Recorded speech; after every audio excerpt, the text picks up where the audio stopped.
एक दिन एक राजा का एक सरोवर था जिसमें मछलियां पाली गई थी और वो मछलियों की सेवा करने आता था और उसने मछलियों की रक्षा के लिए एक नियम लगा रखा था, अगर कोई मछली को मारेगा तो उसे प्राण दंड दिया जाएगा। राजा आज्ञा। एक दिन एक गरीब मछुआरे ने देखा कि बहुत सी मछलियां हैं पर उसने सुन रखा था प्राण दंड मिलेगा, तो उनका 2 मिनट में सैकड़ों मछली मार लेते कौन देखता है।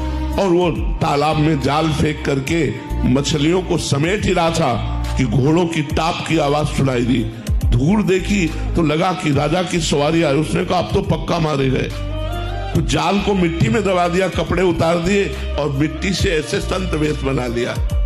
संत वेश बनाकर आंख मूंद कर बैठ गया। उसने सोचा प्राण बचाने का एक उपाय यही है। राजा वहां से निकले, देखा कि सरोवर के किनारे कोई संत, और बहुत बड़ा संत क्योंकि शरीर में कोई कपड़ा नहीं, असरफियां ली, चुपचाप चरणों में जाके चढ़ाई, साष्टांग दंडवत हुए और धीरे से चले गए कि महाराज के ध्यान में विघ्न न पड़े।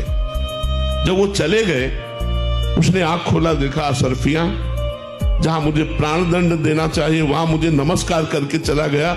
जब मैंने नकली वेश धारण किया तो एक राजा प्रणाम करके चला गया।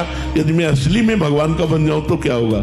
आज से मैं सब कुछ छोड़ता हूं और भगवान का भजन करता हूं। तो अगर हम नकली भी भक्ति करेंगे तो एक झटका लगेगा, कोई घटना घटेगी और वो हमको असली भक्त बना देगी। इसलिए मुझे भक्ति करनी चाहिए, भले हम ड्रामा भक्ति का करें, एक दिन सही में असली में आप भक्त बन जाएंगे। हमारी भक्ति नाटक नहीं, हम राम राम बोल रहे, ये नाटक नहीं है।